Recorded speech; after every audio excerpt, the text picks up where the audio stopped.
Thank you for tuning into the Forefront Radio. I'm your host, Afiel Levi Israel. Now, if you're interested in helping us promote our brand, please feel free to donate to our Cash App. Our Cash App is $ Afiel Levi. That's APHIEL and that'll go directly to the Forefront Radio so we can produce more incredible shows for you to listen to. Now, if you haven't heard about Anchor, it's the easiest way to make a podcast. Let me explain. It's free. There are creation tools that allow you to record and edit your podcast right from your phone or computer. Anchor will distribute your podcast for you, so it can be heard on Spotify, Apple Podcasts, and many more. You can make money from your podcast with no minimum listenership. It's everything you need to make a podcast in one place. Download this free Anchor app or go to anchor.fm to get started. Thank you.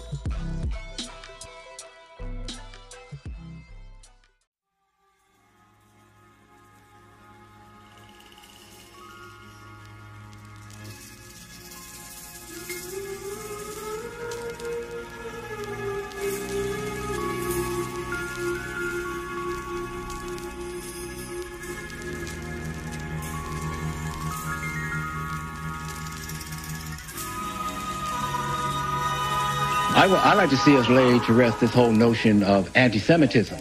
The one thing that it is an incorrect statement, because the whole idea of a Semites were people who lived in southwestern Asia, including Northeast Africa and the Arabian Peninsula, who spoke Ugaritic, who spoke Ge'ez, who spoke Ethiopic, spoke Hebrew, who spoke Arabic. Those are our people. We are a Semitic people, therefore we cannot be anti-Semitic. Men lie. Women lie. But God don't. The audacity it takes to call yourself a Jew. When the curses fit my people, look what we've been through. No excuses for the truth, I'm just being frank. Ain't no hiding in the attic, all my people addicts. Sound like a Holocaust to me, take it to the bank. The ghetto where the Jews resort, look around, it's tragic. Rise like Lazarus, know them dragons after us. Again they want us parking back the bus. 2843, real Jews know what I'm talking about. Deuteronomy, look in the mirror, now integrity's clearer. Been that way since that day, damn right you in fear. Yeah, double fold, tried in the fire is gold, but you turned me cold. Left me lying in the street, now I'm standing bold. I'm anti-Semite, them like they say him I. And the only nation that Shemite, boy bye. Author of confusion, synagogue of Satan only paints the illusion. You see there's Israel, Ishmael, Ammon, Edom, Ishim. Forgot Moab, all but first go get toe tag. Going over their head or something. Let me do some explaining.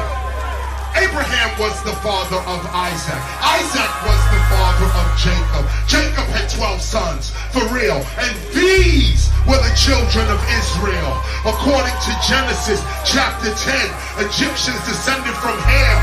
600 years later, my brothers read up. Moses was born in Egypt. Bastards dwelling Ashdod, Zechariah. Don't feel a brotherly love, so feel a fire. Won't even spit through the wire. Let my yay be yay. Gon' be flyer higher, watch it burn like underlay.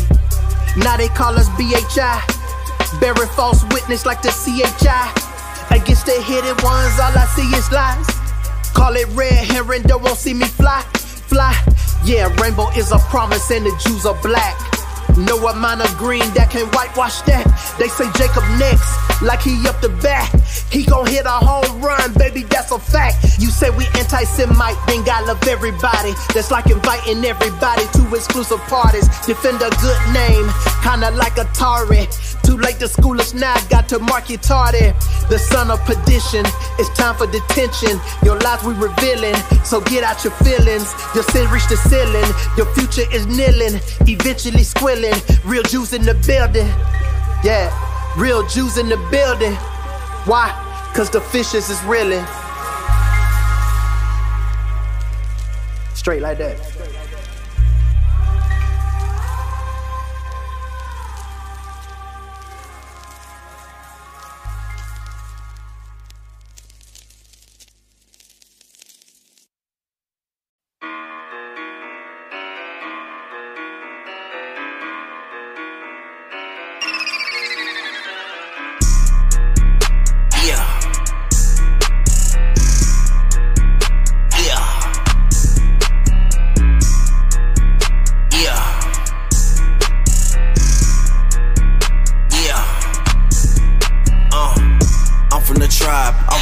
the tribe. I'm from the tribe. I'm from the tribe. I'm from the tribe. I'm from the tribe.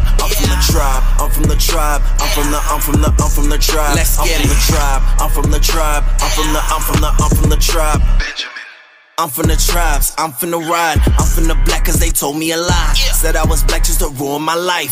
Feeding me dope just to ruin the mind. They gave me 2 nations confusing the mind. They gave me the ghetto and giving me time. Locked behind bars, I'm in prison for living. Cause up in these trenches is robbing and killing. Said I'm a nigga, but who was they kidding? Learned I'm a king, now it's fringes and ribbons. Great Howard's war coming soon to their gates. For raping and killing off all the saints. I'm in the pain, no it ain't pain. They jealous cause my God got the black face. They mocking and acting like they really safe. Ain't no repentance for that red ape. It's irons and chains for the other snakes. Always go hard, I never hit the brakes. Stick to that law no matter what the stakes. The kingdom is ours, I'm doing what it takes. I'm from the tribe. I'm from the tribe. I'm from the tribe. I'm from the tribe. I'm from the tribe. I'm from the tribe. I'm from the tribe.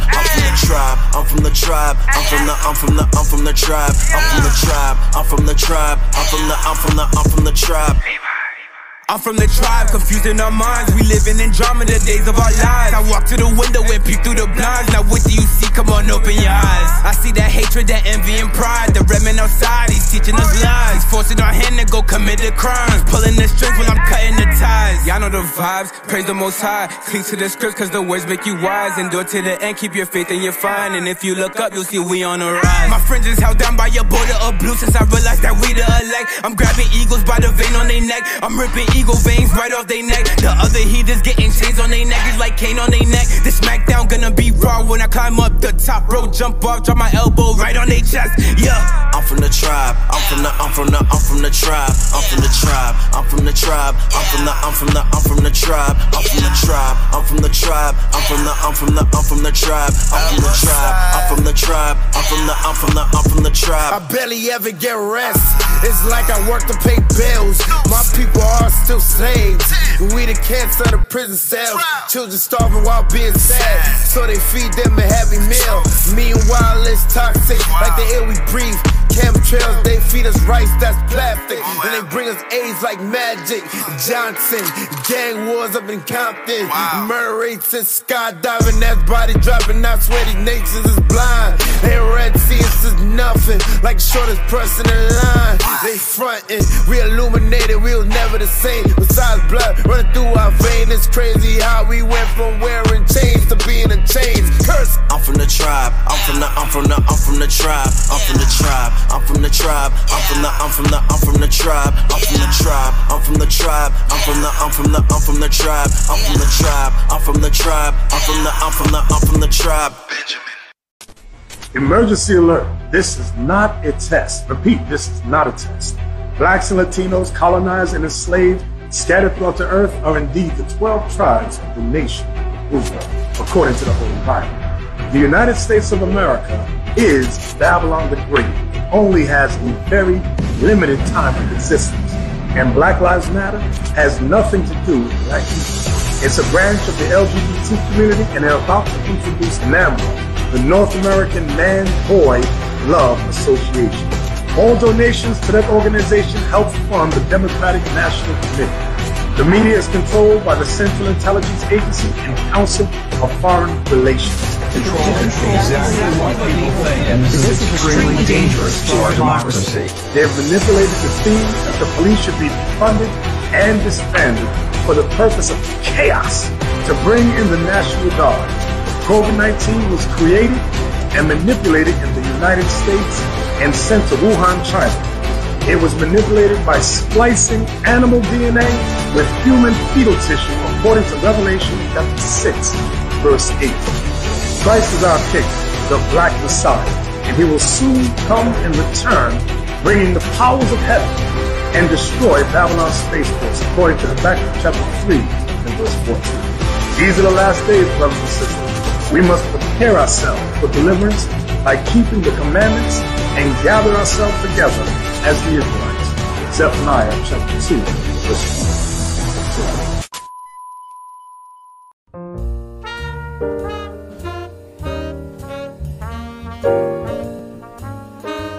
Ladies and gentlemen, once again, all our fellow constituents of our community, our scholars, our master teachers, and of course, as I call myself, a student.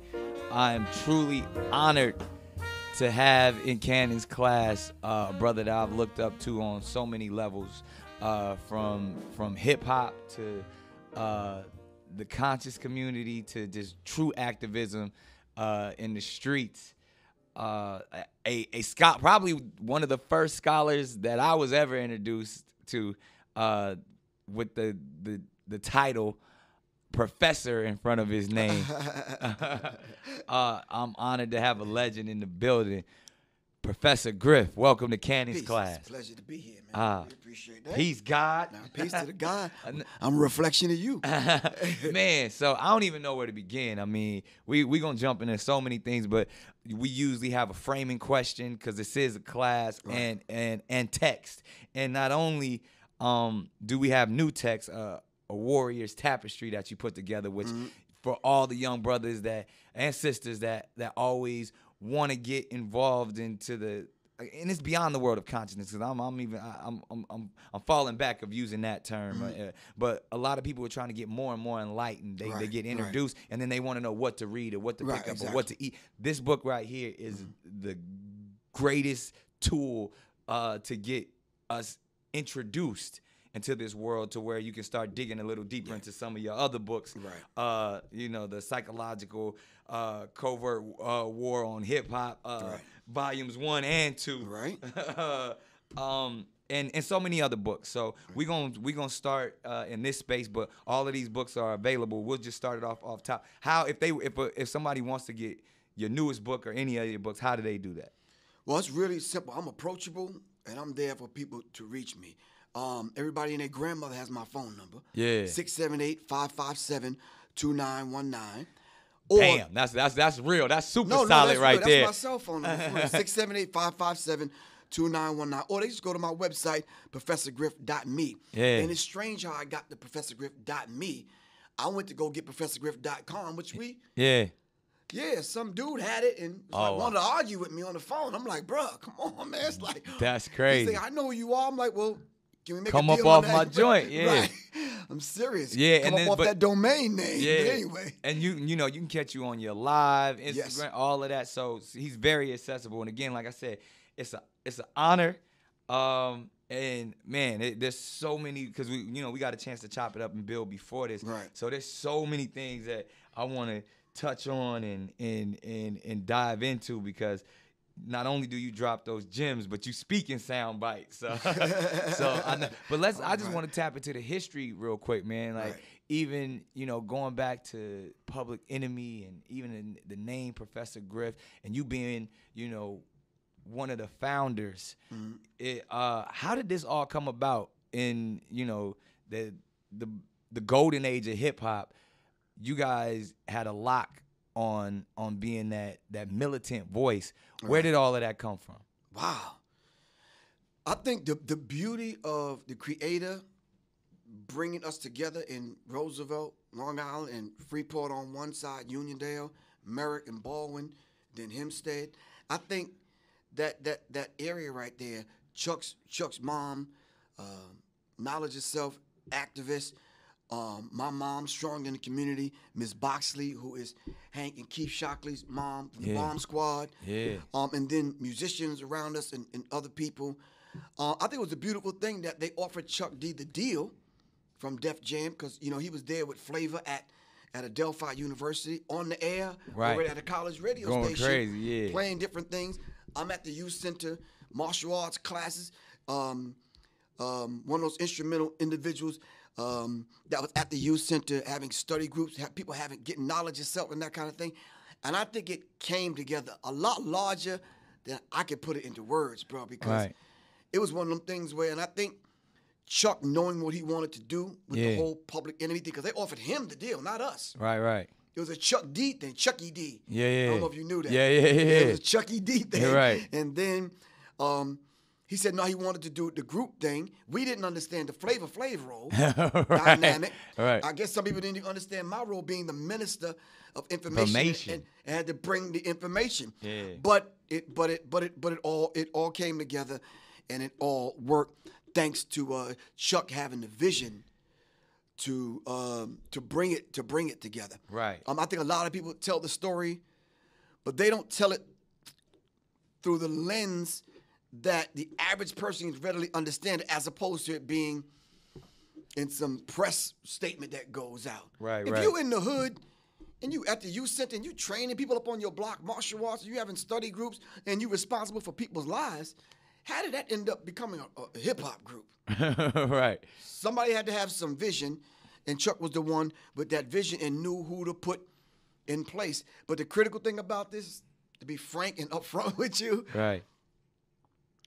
I choreographed the show. Yeah. Putting it The together. S1Ws. You understand what I'm saying? just I getting it borrowed on. from the Nation of Islam on doing the drills and that kind of thing. Right. We came on stage with license plates about this big, S1Ws with Uzi machine guns, dressed in paramilitary outfits like the Black Panthers and the berets. exactly. Yeah. And we thought the theatrical thing was there. It was entertaining to look at, but a lot of people came to hear Public Enemy. Some people came to see Public Enemy, and we had the responsibility of synthesizing it, and then not only that, pointing them to those organizations. Yeah. That was what was so powerful, and to me, like the way I tapped into it, like, and I was a kid, like a kid, 8 years old, 7, 8, something. But to see someone like Flavor, to see Chuck, to see y'all, to see Terminator X, and to understand it was every element of my hood. It was every element of the projects, to where Flav was the wild, crazy, fat, the fashion. Chuck was more of like the teacher.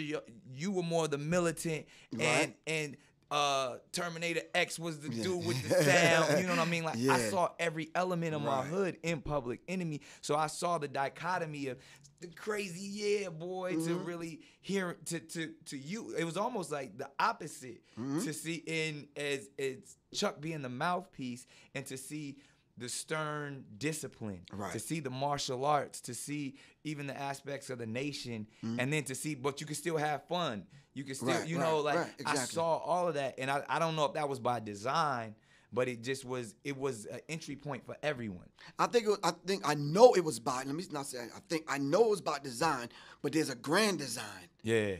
You understand what I'm saying? It's our design, but then again, there's the grand design, because it shook the industry. Yeah. So much so that people around us wanted to then become, a lot more conscious about what they eat, how they think, some of the songs, and our peers respected us. The Houdinis, the Run DMCs, the LLs, even the Beastie Boys, EPMD, Eric B. and Rakim, BDP. Jazzy Jeff, and the Fresh Prince, BDP. Right, exactly. Poor Righteous Teachers. Yeah. So it was a mutual level of respect.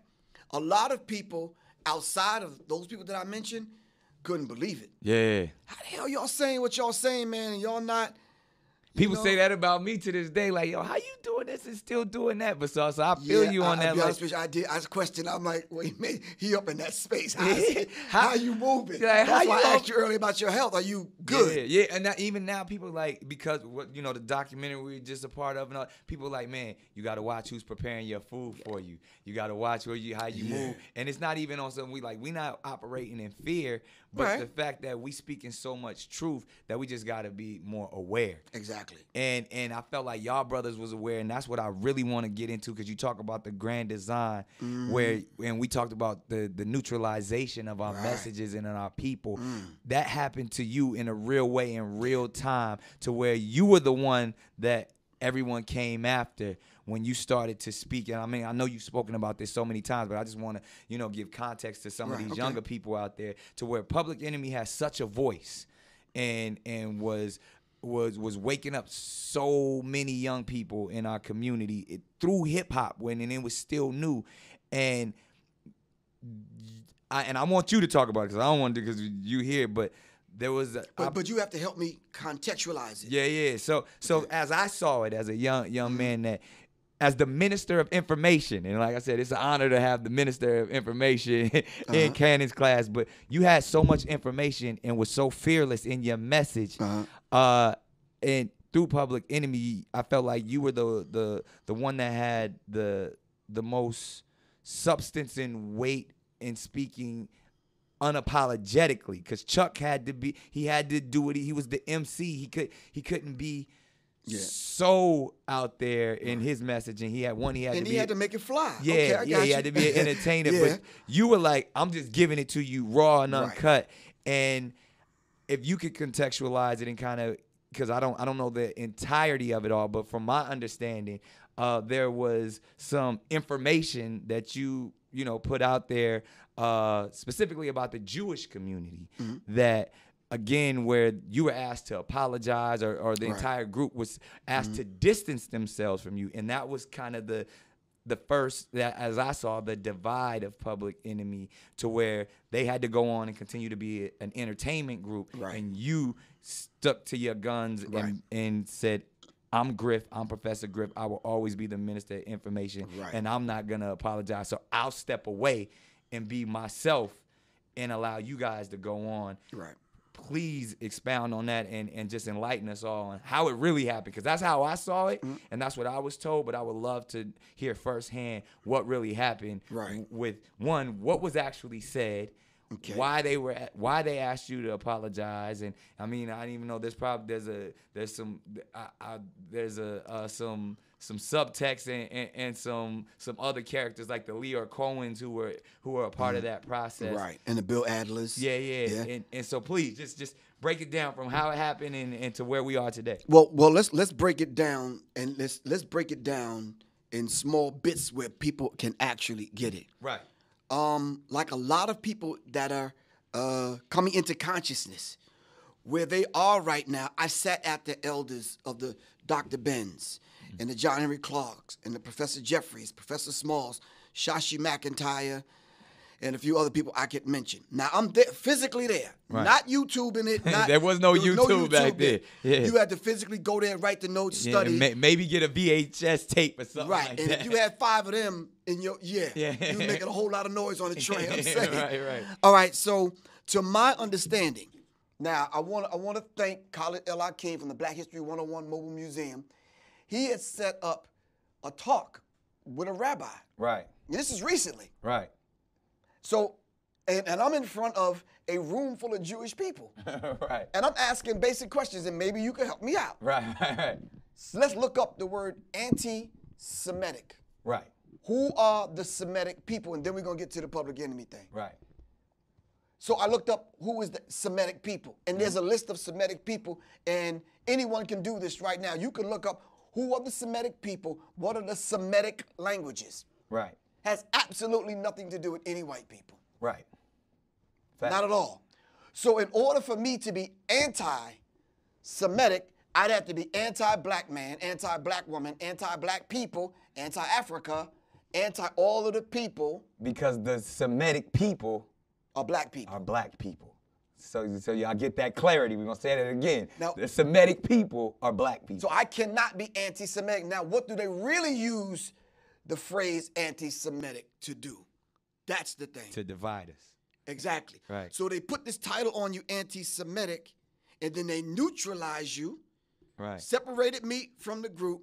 Right. Say he's a Jew hater. He hate white people. He hate gay people. He hate all white people with freckles and red hair, whatever. Right. And they put that on me, which I never said these things. Right. You understand what I'm saying? I just ran down the history given to me by my elders. And anybody could read this for themselves. Right. So it ain't a Professor Griff hating people thing. Right. Now, closer to what happened with the Public Enemy thing, the brother by the name of James Baum, one of the X1Ws in the group, gave me some information because he was in touch with the research department of the Nation of Islam in Boston. Right. Got the information, and we talk about the secret relationship between blacks and Jews. Right. It was a manual. It wasn't even a book then. Right. Wow. I got it. I went to Kinko's so I can get me a copy. Right. The brother recognized me. Oh, you that dude from Public Enemy, man. Right. For real. I said, yeah, bro, I got to get to this thing because I was the road manager, so I was responsible for everything. Right. I gave it to him. The brother gave me a copy, but he made himself a copy also. Yeah. So that's a violation, but cool, bro. Whoever you are. He wanted some information. He wanted some information. He was hungry. He was thirsty. Exactly. Okay. When I seen the brother again, dude gave me a box of them. And I gave James back his. So I read it. So now the spokespeople for the group, me and Chuck, we did all the interviews. Right. We sat down. We went to D.C. We were doing the interview that day, and it wasn't even my interview. Right. Chuck's interview, he didn't want to do it. Right. So I sat down with him. Now, mind you, I'm the Minister of Information. Right. I got 2 suitcases now. Right. I used to carry with 2 suitcases full of books. Right. Right. And so I laid them all out on the table. So when I went into the interview, I was ready. Right. First question he asked is Just like this, how we just got to exactly, lay it out. exactly. Who controls the music industry? Mm. Well, what more am I supposed to say? You understand? The truth. I laid out the names, Yeah. the people, the organizations they belong to. I laid it out. Now, mind you, this is not coming from Professor Griffith. I wasn't hating nobody that day. And was it in that statement? Was it just like was it white people, Jewish people, white supremacy? Like was it more just like you just kind of just you weren't saying a hateful statement. You were just saying this is who controls it. I laid out the names. Right. Oh, so you specifically you said people's names. Yes. Oh, wow. People's names. At that time, because this was what 80, 89, 90. Yeah, about 80, 89. Yeah. Okay. Yep. And you just said people's names, and I laid it out, and I Right. showed them the books. Right. And I looked it up and showed it to them. This paragraph says this. These people control film industry, TV, Right. music industry. And as we know right now, these are the players. When we talk about media, there's 6 major corporations that control Exactly. all of media. Exactly. This is beyond the music industry, and this is you were laying that construct down back then and naming names, calling them to the Exactly. table. But Right. even as we sit right here today, there's 6 major corporations that control everything that is delivered to you as we speak. Exactly. So the 6 people can sit in this room and decide everything that we experience as far as entertainment. We watching the movies, reading the magazines. 6 people. Right. I laid that out. It wasn't a Jewish conversation. Right. It was about the music industry. The first 20 minutes of the conversation, we was laughing, joking, dapping each other up, Right. talking. Right. His girlfriend walked in. We were talking about David Mills now, Right. who dropped dead on a movie set. Right. His girlfriend walks in, and his girlfriend's white and Jewish. Well, I'm from Roseville, Long Island. We don't have no experience with white people like that. So I'm like, except for Howard Stern. exactly, right. Exactly. So when she came and sat down, the complexion of the conversation changed. It became more, and I'm like, you Right. understand what I'm saying? Yeah. A couple of times, he even pressed the pause button on the cassette. Yeah, recorder. that privilege starts speaking and Right. So now he had to change his tone because now the white Jewish girlfriend is sitting next to him. Right. And she's getting offended Right. by me calling out the Cohens and the Moskowitz and the blacks and the, Right. and I'm like, okay, but still no hatred involved. I'm just laying the history out. Yeah, we're just speaking facts. When I finished the interview, he admitted and said to himself, you know something, this is the kind of stuff that can get you in a lot of trouble. And I'm like, now keep in mind now, I'm in my 20s. Just like these conversations. No, exactly. Exactly. Yeah, Exactly. but fearless is. So, and you just saying what you're saying. You speaking facts. Exactly. There's no reason to be scared of anything when you're speaking the truth. So I left that interview with what you just said, with that. Right. And he faxed it to the Village Voice in New York. Right. Front page blew up. It went out, and it's like Professor Griff, anti-Semitic, blah, blah, blah, blah, blah, whatever. And when I first told Chuck, he said, so what? You told the truth. The truth is the truth. Right.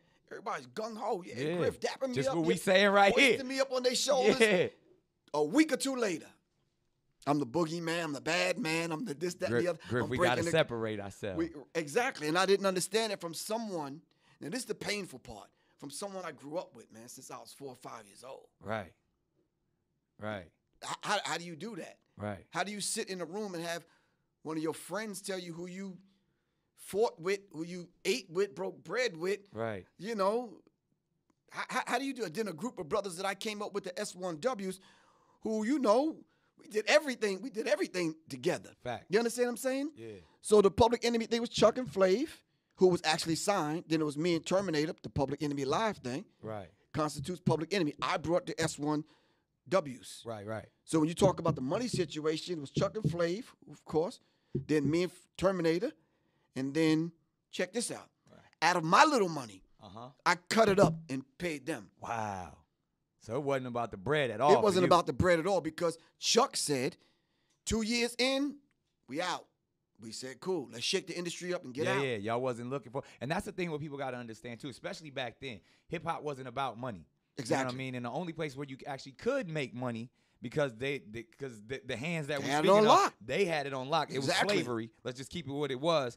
But live is where you could make money. And that's right. That's from the blues days all the way to today. Exactly. Where you seeing all these cats with all these diamonds and all that, that's because they getting 50,000 a night. Exactly. That's because, and back then, it was 1,000 a night, maybe. Thank you. And we were on a van driving ourselves. Right, and it's 20 of y'all. Right. Splitting up $1,000 a night. Exactly. So that's the real of it. And the whole idea of separating myself from these cats prematurely that we came up. Now let's keep the timeline in mind. Yeah. Into 86, 87, the album's out. Right. All right, so 89 would have been it. That's Right. it. We done. Done. Because y'all was only set out to do Public Enemy for 2 years. That's it. Right. So I was on time and I was on point. You was right there where it was called supposed the to players out. I shook the It's industry up. divinity. The universe. But now I'm the bad man. Yeah. Now I'm hated now because I told the truth. Right. How do you walk around with that in your chest, Nick? How do you do that? Yeah. How do you walk around with now, but because I'm the bad guy in the group, I messed it up for everyone, so to speak. I'm like, whoa. Right. This is not what we discussed in my mom's basement, in Miss Boxley's basement in the Right. garage. Right. At 510 South Franklin. This is not what we discussed. We was going to get in, shake it up, and we out. And so now I'm here, well, we didn't want to shake it up that bad. I'm like, come Right. on, bruh. Right. Oh, so And it hold was up. just a simple conversation. It was a simple conversation like we're having right now, bro. And then, you know what, and because this is one of the reasons why I feel honored to speak with you, but I feel like it's so prevalent and so on time, is because what we're dealing with the Honorable Minister Farrakhan being silenced on Facebook and other platforms. Right. Neutralized. Neutralized. Right. Which COINTELPRO is still active to Exactly. this day. And COINTELPRO, for the young people that don't know, the counterintelligence program. And when you say counter, it's like because we have so much intelligence and information, they want to counter that by destroying us, by neutralizing us, by silencing us. So what we're speaking of today, because they attempted to silence Minister Farrakhan right now, which is COINTELPRO actions and activations, and they did the exact same thing to you. Why? And this is just a question that I have, and even coming from that aspect of if the true children of Israel, if we're speaking of the Jewish community, if we're speaking of the Abrahamic faiths that Islam comes from, that Judaism comes from, that Christianity comes from, all comes from Abraham. And we are all speaking of brotherhood and unity. Why is this division? Why is it such a problem? Why is there so much fear, specifically in the black community, in the Jewish community? And I'm kind of, this is a leading question, which I want to get to, but why is it such a problem to speak the truth? I think it's a problem it became a problem for us because of the propaganda machine. But it's more of a problem for them. Right. Because they've taken our birthright. Right. They don't want us to be them. Not deeper than that. They don't want us to be us. They don't want you wrapping your head. They don't want. Wow. Nah, they don't want. Now because you recognize. Right. And now they identified you. Oh man, Nick knows. Right. Who he is, and then now the flip side of that, you know who they are. Right. So let's dive into it. Who are they? When we speak of, because this is where it truly is, and when we talk about those the six corporations, when we go as deep as the Rothschild, centralized banking, those the 13 families, the bloodlines that control everything, even outside of America. When we talk about the people who, if we were truly the children of Israel, and we're defining who the Jewish people are, because I feel like if we actually can understand that construct, then we can see that there is no hate involved. When we talk about the lies, the deceit, how the fake dollar controls all of this, then maybe we can get to the reason why they wanted to silence you, why they wanted to silence Minister Farrakhan, and they want to throw that we are having hate speech when it's never hate speech, when it's not. Right. You can't be anti-Semitic when the Semitic when we are the Semitic people, when we are the same people that who they want to be. That's our birthright. That's our birthright. So if that's truly our birthright, there's no hate involved. It's not. How did this message get so misconstrued? When we came back to claim it. Right. When we woke up and we came back to claim. If you steal my bicycle when we were 6 years old, and you riding around the hood with my bike, Right. and now I'm 12, and I understand. I want my bike I back. want my bike back, man. Now you gonna kick up dust. Right. Right. You Right. understand what I'm And saying? I'm brolic enough to get my bike Exactly. back. I know some techniques now. I want my bike back. Right. I'm coming to get my bike. You're gonna kick up dust. You might even have enough prowess and cockiness and Right. wherewithal because you've been riding my bike around. You made connections now Right. and convince other people that that's your Now bike. you got a couple of bikes. You got a whole gang. You got a Exactly. bike gang, and I'm over here walking. Walk it right around. So now when I go get my bike back, yeah, you done painted the bike. You done put some new wheels on it. It really don't even look like It my don't bike. look like but I my know that's bike my no bike. more. Right. You understand what I'm saying? Right. So now I'm waking up and I'm like, bro, I need my bike back. Right. For real. Right. How do you know that's your bike? Simply because there's documents here. There's Paperwork. here. There's receipts here. You understand what I'm saying? That's showing and proving that that's my bike, and I'm here to claim it, man. Right. You have to give it back. So when you start hearing songs like Michael Jackson, "Hype Me, Kite Me," and blah blah blah blah blah. Right. Nah, you can't say that. You can't say that. When you hear hate speech. Puffy talking about getting paid or getting like the Hebrew. Right. Right. You And they understand? want to mute the They the want Hebrew. to mute that. Right. You understand what I'm Even saying? though we are the true Hebrews. Exactly. So we can't even tell the truth now. Right. Not on record, not on television shows, not on YouTube. Right.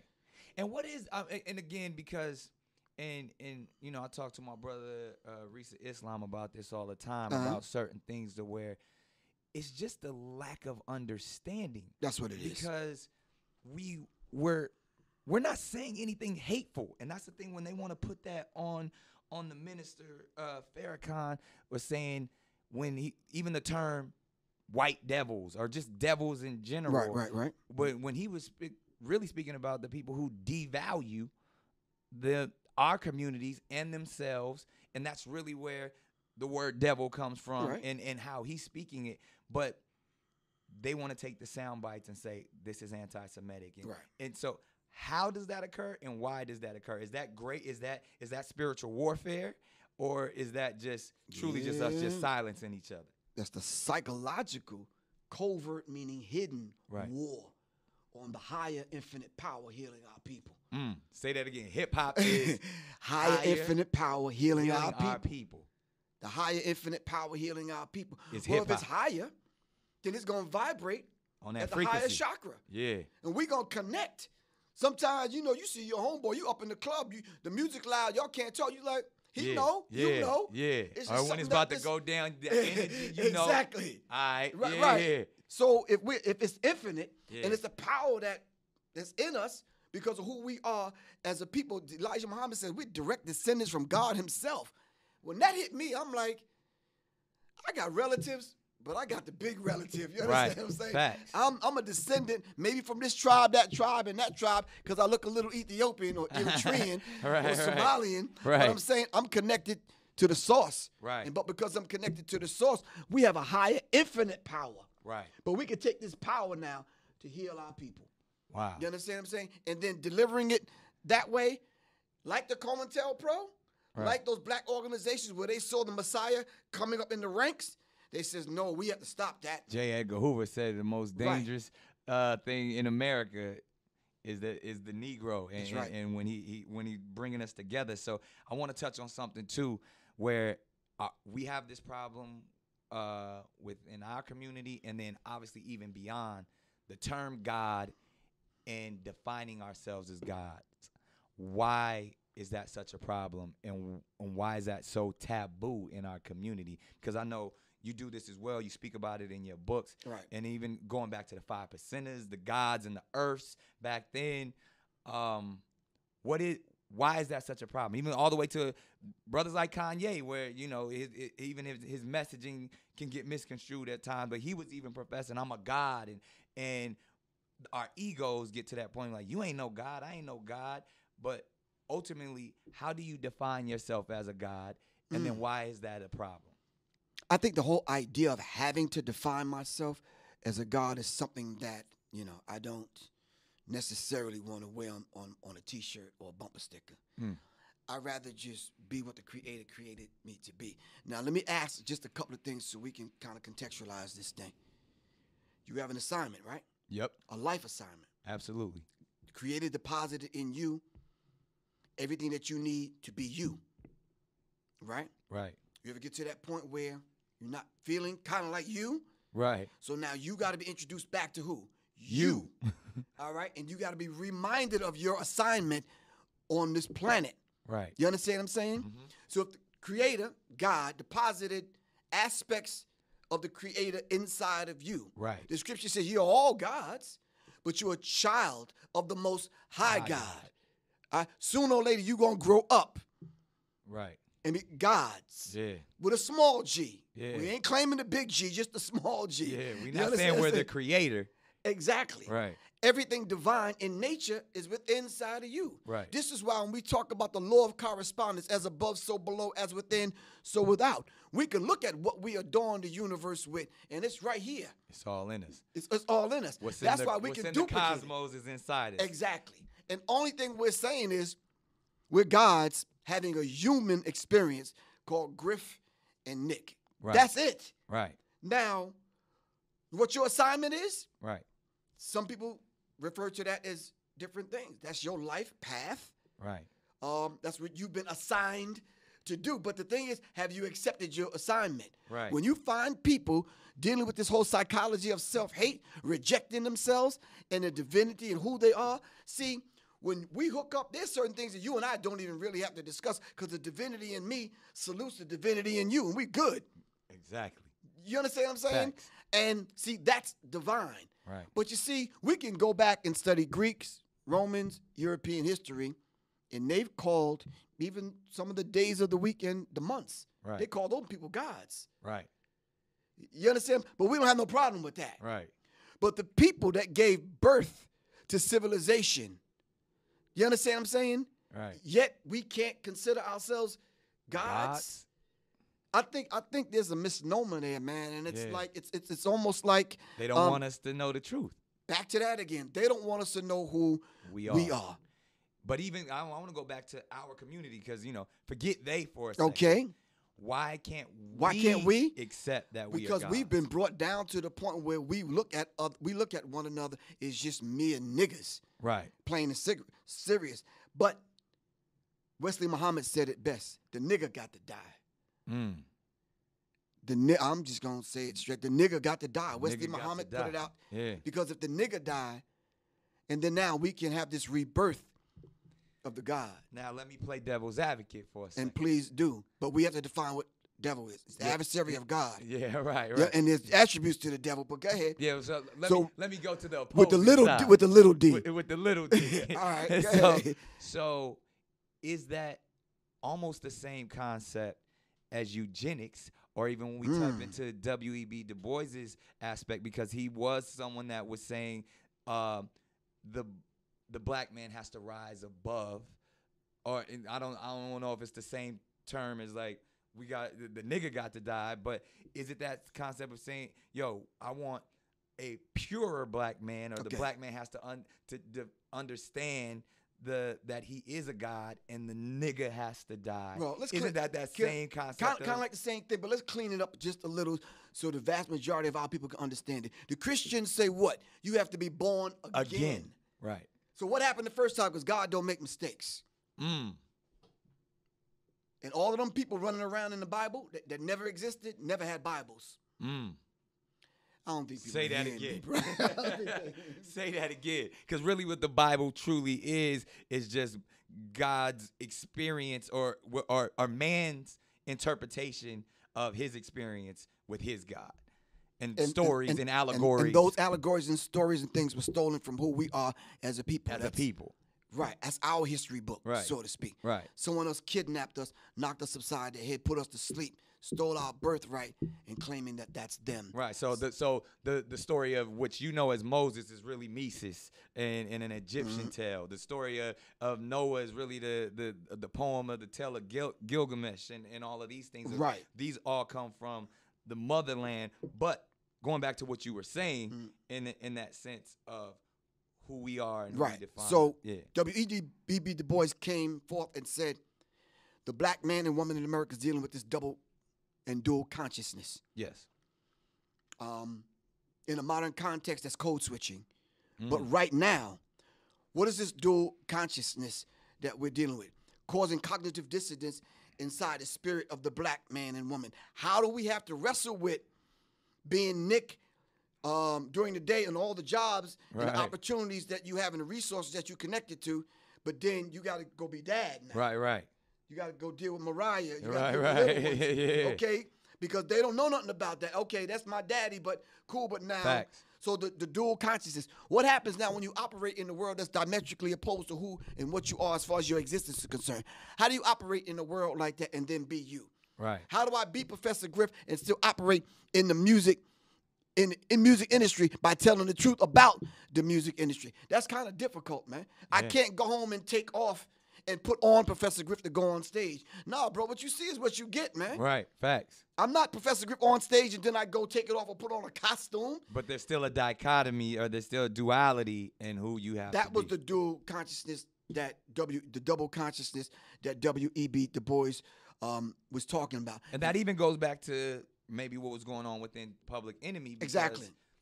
You was always speaking your truth, but there's still, we got to know how to play. This is a game, and you're in it. So at some point, you got to. There's a line that's going to be drawn on that playground. But you talking about the road manager for the group. I Right. dealt with these people firsthand. The Cohens and the Moskowitz and the Professionally. And they respected that. That's why nobody crossed us like that. We got respect from the industry from top to bottom. Right. From the average kid in the projects who we used to give the tickets to. Right. To executive people, man. I'm talking about booking agencies and promoters and right. And you wasn't acting like a nigga. I was just being myself and standing up and being a real black man, and they respected that. Right. And with the respect, there was also some fear because they wanted you to still. There was a line that you weren't supposed to cross. Right. Correct. Man, not only that, but they wanted to put the fear thing back on the table to quote unquote let me know there's a line that you didn't cross. I never disrespected any Jewish people. Right. Ever. Right. You understand what I'm saying? Why? There's no need to. There's no need to. I just told the truth and dealt with them on a professional level. So ultimately, are we saying that there's a certain group of people that maybe they're scared of the truth? I think there's Jewish people, but I just think there's a group of Jewish people inside of that. You can call them Zionists, you can call them whatever. So let's dig into that for a second, because that's where and even sometimes I find myself wanting to debate this idea, and it gets real wishy-washy and unclear for me when we give so much power to the theys. Right. When we talk, and then the theys then turn into the Illuminati, the Zionists, the Rothschilds, the Freemasons, Bilderberg right. group, the Freemasons. Right. And as a community, I feel, and I've done this myself, I want to blame others for the position that I'm currently in. Right. And that Right, often right, becomes when you say the privileged white girlfriend comes into the room and or the apologists or these people come in and say, why aren't you guys over slavery already? Or why are you always complaining? And what you do for yourself? Or pull yourself up by your own bootstraps. And my people were also oppressed. We hear all of this stuff all the time, which a lot of times I really can't debate what they're saying, because some of what they're saying, there's some truth in it, because we're often blaming and saying the theys. But I would love to dive in real quick, just for the people that are listening and watching, even specifically the Illuminati. when we say, like, to me, I say fuck the Illuminati. I say it with heart so much so, like, man, I don't give a fuck about the Illuminati because one, that's Roman Catholicism, which I don't subscribe to. I don't care about this illuminated group of scientists that they thought they really they had some information and they were illuminated. I feel like, and I've heard you say this, and I think I wrote down your quoted that we are the illuminated ones. Right. So when this whole Illuminati that we hear about, I say fuck them. And I don't care about, because that's make believe when they want to say Jay-Z's an Illuminati and this boogeyman concept, and all the people want to say I was in the Illuminati. I ain't no fucking Illuminati. I was like, black people don't even know how to spell Illuminati. Like, I done been to Jay-Z's house. Ain't no rituals going on over there. You know, like, so when I say that, why, as our community, why when we get in the conscious community, why when we get on YouTube, we see all this shit of, oh, they done sold they soul to the devil, or, oh, they throwing up signs. Like, I don't, fuck that shit. Like, but I do subscribe to numerology. I do understand symbolism. I do understand that there's spiritual warfare going on. But I, as someone who came from the projects, somebody who still got cousins dying in shootings, who still be in these prison systems weekly, I'm not gonna put a they on the or say that someone else when I know I'm God, when I know my power. I don't give a fuck about what they got or their story when I know they want what I got. Exactly. So why is it that we tend to give them so much power? And when did that come? And like, it has to be before slavery. It has to be before colonization, because even I've been to the motherland. They're divided. Now, of course, colonization and the Europeans came in and kind of set some of that up. Right. But in tribalism, there had to be a hierarchy. There had to be a king and a monarch. And if I want to say I come from a king, if I want to say I am a god, I have to really embrace that and can't say someone else overpowers. Right. Well, I think we need to understand the sacred sciences that you alluded to, that we had, that you know that we have. Right. There are some people that came in, sat at the feet of our ancestors and our people, learned and took that sacred knowledge. Thutmose and all. Exactly. Yeah, and then, second time, coming back to the continent, plan to destroy and take everything. Facts. We know the Europeans came in and raped and pillaged. Exactly. We know that. Thus, seeing how we operate and how we move and the deeper sciences that we know. For example, the Dogon. The name of my company is Serious Minds. Right. You understand what I'm saying? Right. But when I talk about this, I'm talking about the Star Series. Right. How did the Dogon know that was out there? Unless we mapped that out. Unless we came from that place and brought that. It's beautifully designed. Okay, exactly. So they came and figured these things out among us, and they crafted this society. And listen, let's just get something really, really straight. We are the first Freemasons. Yes. We are the illuminated ones. Yes. We are the first ones to establish secret societies. Yes. That's us as a people. They took all of that from us and set that up to rule what we call this present system that we live in right now. Right. They consider themselves illuminated ones among them. Of them. Because they put us to sleep. Right. So now how did they do that, though? If we were so powerful, how did and they this is a come question in and do that? I hear a lot, man. They put us to sleep by taking the very thing away from us that we depended on the most. If I said to you, what is the most important thing that keeps your life, that wakes you up in the morning and keeps you moving and motivated during the course of the day? Whatever that thing is, if I took that from you, would you be able to exist? Nah, you took my essence away. I took your essence away, and then what if I fed you the wrong food? Right. You understand what I'm saying? Right, so now you're not getting the nutrients. Right. The essence of you was taken away from you. All right. And then I moved you from one location to the other and mixed you up with some people that you can't even really communicate with. Right. And I did this over a period of time in different places on the continent, because we haven't talked about brothers and sisters in Brazil yet. Right. In the African diaspora. That's where the most Africans went to. Exactly. To South America. But the job that they did on us here, they actually put us sound asleep. When's Right. the last time you ever got that sound sleep? That deep sleep. You not only need an alarm clock to wake you up, but somebody to come and shake you. Shake you for a minute. And then even when you get up, you're kind of groggy. Yeah, right. So you have to be brought back. And then when you woke, as they say now, that essence that they stole from you has to be put back in you. Once that started happening, that's when we said earlier, they waking up, man. We cannot allow that to happen. And we see that it actually. But guess who? I don't mean to cut you off, but Yeah. guess who is behind the people that's saying that? They call themselves the Illuminati. We didn't call them that. Really? The holders of the light. Really? The light still bearers. to this day? Still to this day, they consider themselves the light bearers. But now they hide it right. in different organizations and fraternities and sororities and groups and secret societies. Because I feel like there's, like, even Trump and this government in America, and we talk about, like, I consider those people the elite. Those are those top 3% or even that top 1%.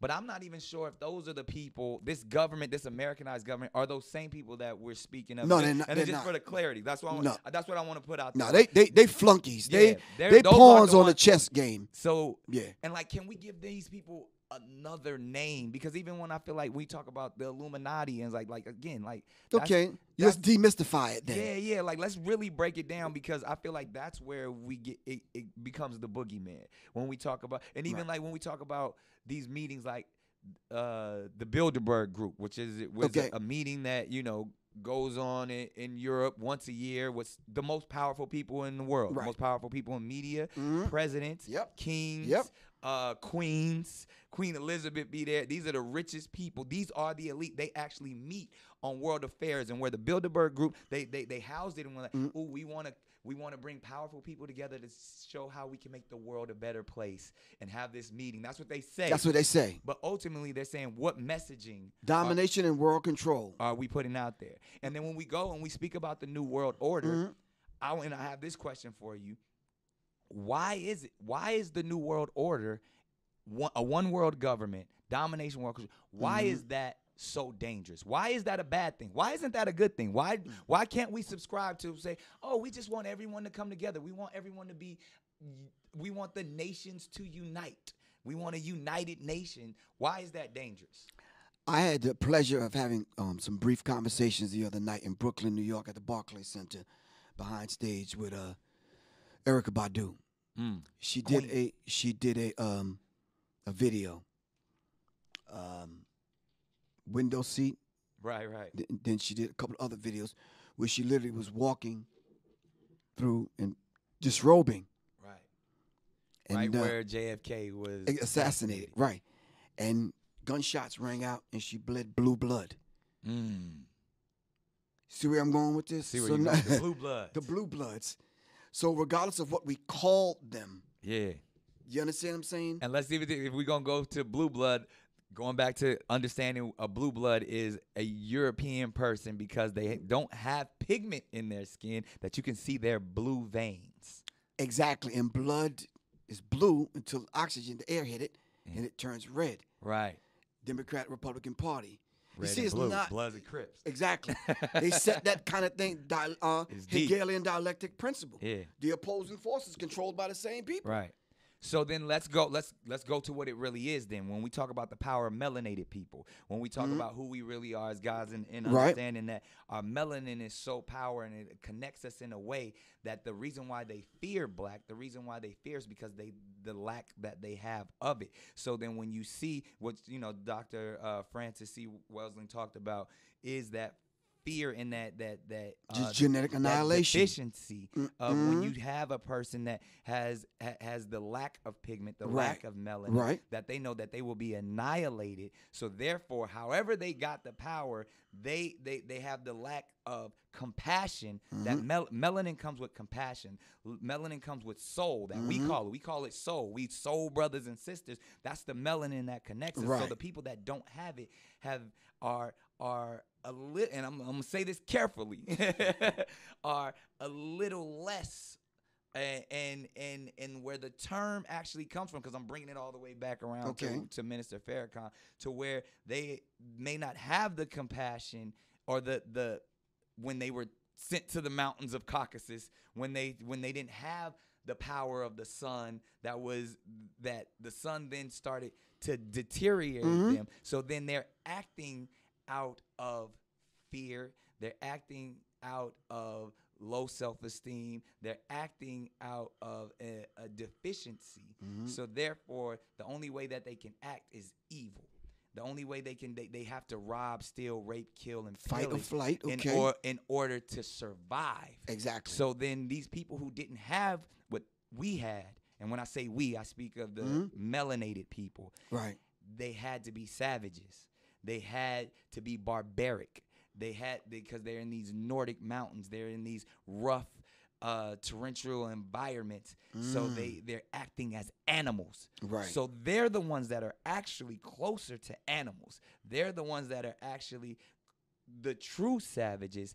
And then they built up such this I don't want to say warrior, but they built up such this conquering barbaric mentality that they're coming out of Europe. They then said, in order for us to survive, we have to take what's not ours. And then they went into the land that actually where we are originated. And instead of trying to make friends, they said, we want what you got. Because there's this mentality of whether it's the Caesars or even that we have to conquer. Right. So I say all that to say the context. And when we speak of whether it's Jewish people, white people, Europeans, the Illuminati, they were doing that as survival tactics to stay on this planet. Right, because we never had to do that. Right, because they've learned when they circumnavigated the globe and they ran into these islands and these places, and we were already there to greet them. Right, with open arms. With open arms, teaching them, but then they were deficient. They were deficient, so they wanted to get what they thought we had, and we did have it. So the rape took place of the woman. The theft took place of the natural resources. And then that's when their disease, exactly, that's where their mentality, because I'm trying to get to that place of how they were able to get control over the gods.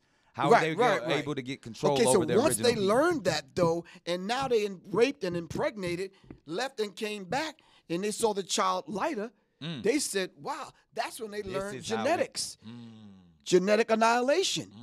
So now you have to set up a system of white supremacy to control that. Right. So now we have 13 families here, Illuminati that's manipulating and controlling, subgroups.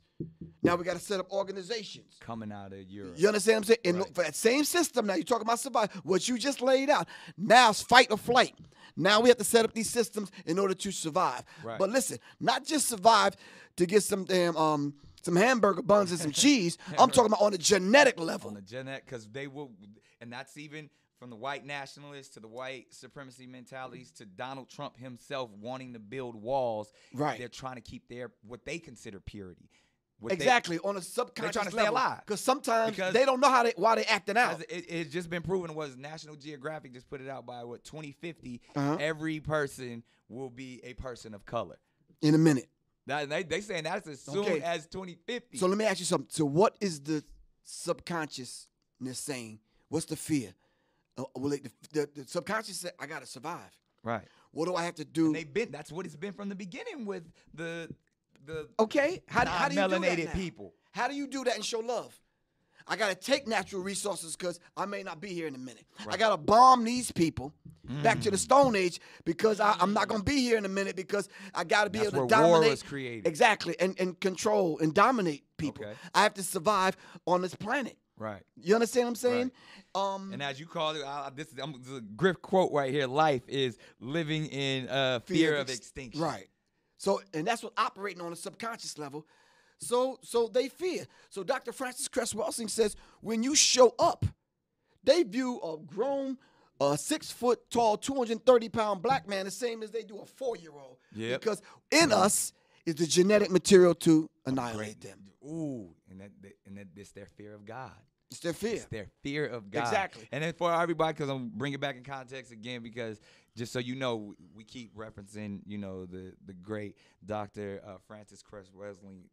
Get that book, The ISIS Papers. If you haven't, it's essential. And in Griff's book first, get the Warrior's Tapestry. He says that book as well as so many others, that everything that we're talking about, like it has been kept secrets, but it's not a secret. These books are out there for you to actually read upon, and they're all facts. Nothing. That's where I just wanted to get to. I didn't want to keep creating this boogeyman of they. Or the you have to Illuminati. demystify who these people are. We got to get to when we talk about who the original man is. Right. It is the original melanated man coming from the place that we call Africa, and which I always find this so amazing and compelling, that Africa was named Africa by the Europeans, and Europe was named Europe by the Africans. Ain't that something? I had a conversation with one of the Lost Boys from the Sudan, and I asked him, "Do you consider yourself African?" He's like, "No." Yeah.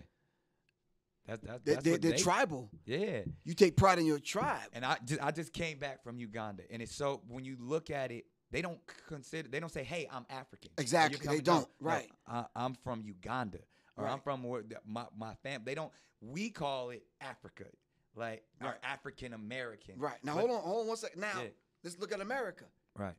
We say, well, "Where you from?"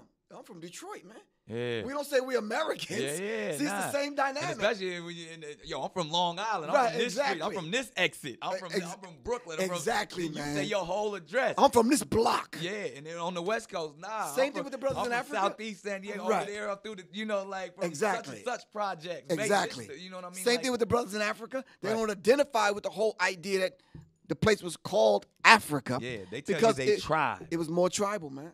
And right now, we need to find our tribe. That's all it is, the lost tribes. Exactly. And it goes back, and it goes all the way back to when you were not being anti-Semitic, because that's impossible.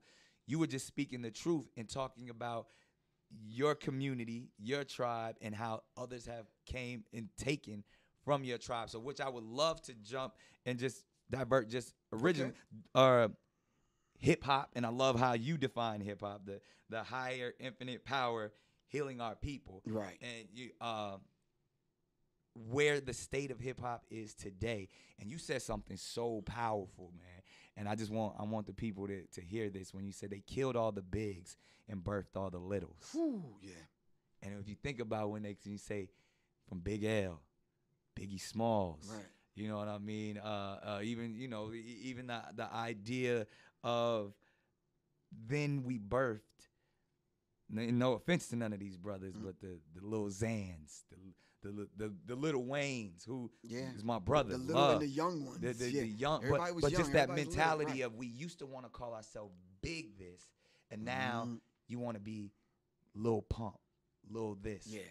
Where did that come from? Is that spiritual warfare? Ooh, that's psychic and spiritual warfare, man. That's that psychological war. See. And then I love the way you break this. These are textbooks, people. Get this from Griff. Like, he got the pictures on every page, and he breaks all the symbolism down. And that's why I'm saying that what we just said is all in here of breaking. So the whole idea of the warfare that they're waging against us is on a psychological level. So psychology is not the study of the mind. Psyche in ancient Kemet is the soul. The soul. So they waging a hidden covert war on the souls of black folks. Wow. Which goes back is where our melanin is. And the whole idea, the whole idea of killing off the bigs and producing the littles is part of it. Right. What better way to do that? Yeah. Now you got a whole generation of MCs, rappers coming up. Little this one, young that one. Right. As though you will never grow up and grow old and become a man. You're going to be little forever. You're going to be little for the rest of your life. So you come on now on television shows sucking a pacifier in the baby bottle. You understand what I'm saying?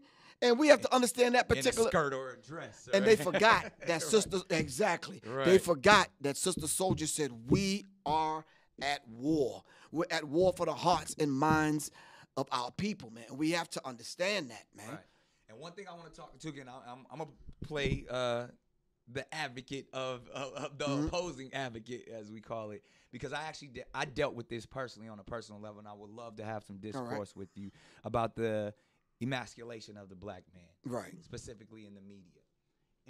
And the only reason why I feel like this is a good place to go, because from the big to the little conversation, because of now is the male to the female. And we got everything now, which is ridiculous. To we got Snapchat filters turning our brothers into good. I done seen some of the most gangster people I know put put this Snapchat filter on to see what they would look like as a woman, to where like all the way to like, man, if there was a wig and some makeup sitting right there, take the digital aspect out of it. So if there was a wig and some makeup right there, yo, Griff, put this on, man, so I see what you look like. Exactly. Would you do that then? But we'll do that with our phones and our screens, and we'll send it and we'll post it for the likes. Forever. So say that though.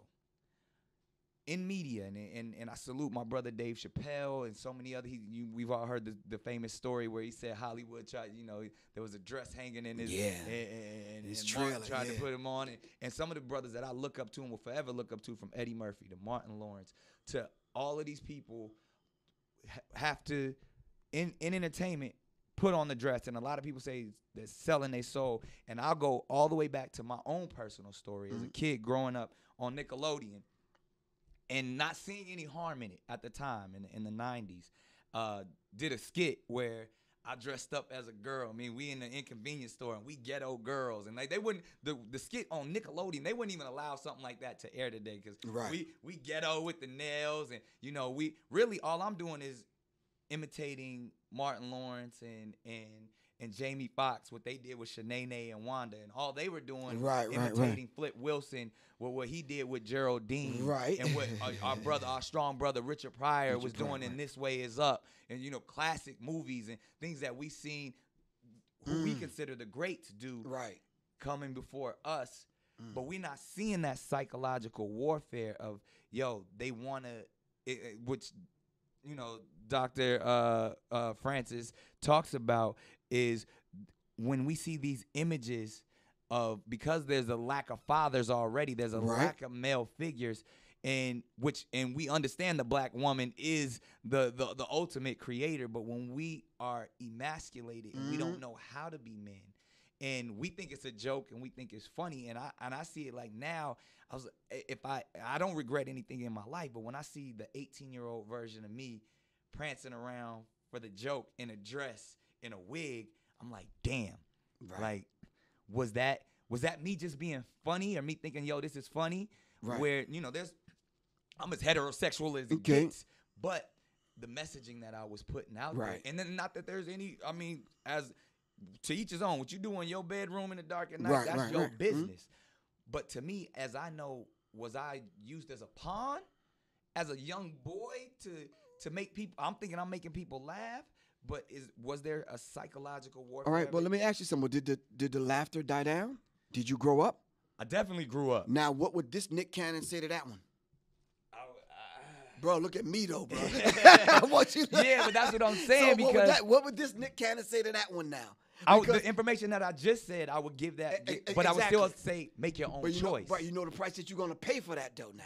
Because you woke up. Right. And now you got to talk and speak to that young brother that put on the dress. Put on the dress. So when I laid it out, though, but I wouldn't judge that one. I wouldn't tell. Right. We don't have to judge.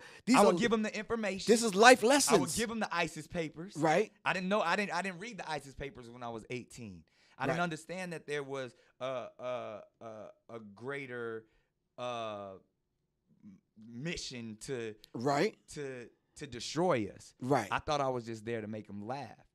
But even if for someone who was awakened like a Richard Pryor, still would say, there's nothing off limits when it comes to entertainment. You said, you got to get their attention first.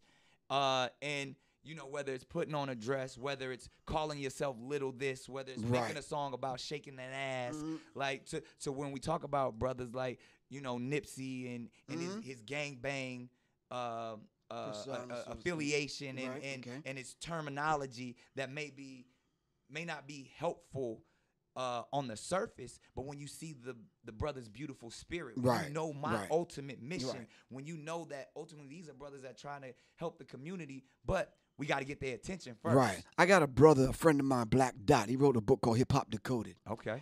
He said in the book that they take the lowest essence of our culture and give it maximum exposure. You understand? Black Dot said they take the lowest essence of our culture and give it maximum exposure. So that's why we glorify our strip clubs. That's why we glorify our gang and it's banging. over the top for many reasons. And you mentioned one, for the laugh. Right. Now it's for the bag. Right. Now it could be for some other reasons. Right. I want to buy my mama a house, and we give it all the excuses and the reasons. At the same time, the ultimate agenda is taking place. We're falling right into it. Right. The ultimate but it's plan. always been that, because that's the reason. Like, I wanted you to say that again, because I want to go all the way back to Step and Fetch It. I want to go all the way back to, But if you went back there, some of them brothers didn't have a choice, so to speak. Right. Because of the degree of poverty. But do we still have the choice now? Does NBA YoungBoy, does Kodak Black, they don't have a choice, but because they're living their truth. All they saying is, this is all I know. So on all of my material, I put my phone number out there and I put it out freely. They have a choice, bro, because they could easily call me and say, because now but before, they don't know Professor Griff. They all they know is the drug dealer and they community. Okay. Because again, as much as we want to say we have access to all of this, the average 14, 15-year-old dude that grow up in Florida, that grow up in Louisiana, all they know is the niggas around them. Exactly. They don't know how. Man, I don't know how to work them computers. You know how many times I heard that? Yeah, I know, man, bro. I don't know that shit. Hey, dog, this all I know. I know I got my 40 on my hip. I know I'm going to slang these packs. Right. And I know I'm going to fuck some bitches later on. Yeah, that's the mentality. That's exactly. Until you crack one of these open, until you can get the Warriors tab. That's why I put the book together the way I put it together, to speak to that dude. Right. You understand what I'm saying? But we got to speak their language. That's why I feel like Nipsey Hussle was so important because everybody, it's the Nipsey bandwagon now. But when you can see, and that's why Tupac, and that's why even P.E. was so important, because we're like, oh, them is cats that grew up just like me. Right. They embracing the thug life. They embracing being a 60s Crip. They embraces being neighborhood nip. Like, even, and I come from the other aspect of it. I came in and like, I don't want people to I don't want to glorify where I came from, where I came from. When you first heard Nick Cannon, like, that's the kid from Nickelodeon. The little guy, that's the kid from America's Got Talent that's always smiling. Yeah. You don't know that I come from what I come from, because I never wanted to glorify, because there's entry points from every angle. Exactly. So I have no problem being able to sit there and be like, oh, he's the safe one, because I still know my truth. I still know my purpose. Right. So in saying that, I can't, just the way I don't expect people to judge me from what they may think of me. When I sit down and have a conversation with Kodak Black, that's not a dumb brother. Kodak Black is intelligent. Right. What NBA YoungBoy is intelligent. Now, they may be making some choices we may not agree with. Right. At the age that they are. Right. Like I said, at 18, I was on TV dressed in a dress. Right. You know what I mean? And you know why? Because 2 years before that, I was trying to be a gangbanger in the hood. And 2 years before that, I grew up in projects. And you know what I mean? So I'm like, he said this gangbanging shit ain't working out. Yeah, it ain't working out. Let me square up. You know what I mean? And the people, you know what I mean? I hear you. And so to say that, I see every aspect of it. So I think as what we do, we judge each other instead of informing each other. Right. Well, we judge one another by the categories that they fit us in. Right. If we was to pick our own categories, right, you and I greeted one another as gods. Right. How many times they gonna let that go out on the air?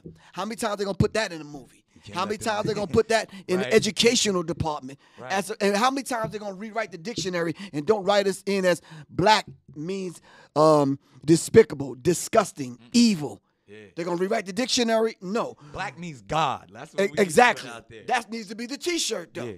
That needs to be the slogan. The definition of black is God. Exactly. Black means God. Exactly. So but you see, even if you ask them, that's what they would say. Right. Because they worship us in private, in secret. You understand what I'm saying? Okay. So and then with the beautiful work that Runoko Rashidi and Ashwa Kwesi and other people are doing, and what's the brother's name? Tariq Nasheed with Hidden Colors. Right. Yeah, love and all. Every place you go, Eugene Adams with Africans in Asia. When you start unearthing who these people are, the deeper they dig, the blacker it gets. Okay. That's the T-shirt, bro. The deeper they dig, the deeper it digs, the blacker it gets, bro. Okay, so let me go here with you then, and I'm gonna play for the other side just for a second. When we get to the origin of when we say as deep as we go, and ultimately if it's all about becoming one and understanding who the original man was, and if we all come from the same thing, and the purpose here, our assignment is to love and to have understanding, right,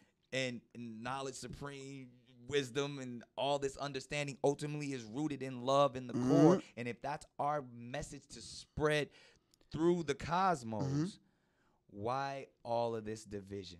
Why all this compartmentalization and categorizing each other? If we're the original, if we're where it started, if they want what we have, and ultimately what we have to give is love, why does it matter if one person is Jewish? Why does it matter if one person is Christian? Why does it matter if this person has less melanin in their skin than the other person? I think the thing that the most honorable Elijah Muhammad said that makes them devils is the fact that they've been taught a doctrine, a teaching, coupled with the fact that you and I said they had to survive, so they did the things that they became and who they are. There was a reason why they shot the noses off Abu Al, the Sphinx. Right. Different people called it different things. They put it in the back of the museum. Exactly. There's a reason why they destroyed the woman when they saw the black man and woman side by side in Egypt. There was a reason why they took certain information, stole it, copied it, put their names on it. Do you understand what I'm saying? Right. They never wanted that particular information. Their image of God. Exactly, to get out. If that image of God got out, right, how would they survive genetically on a planet being the inferior? Right.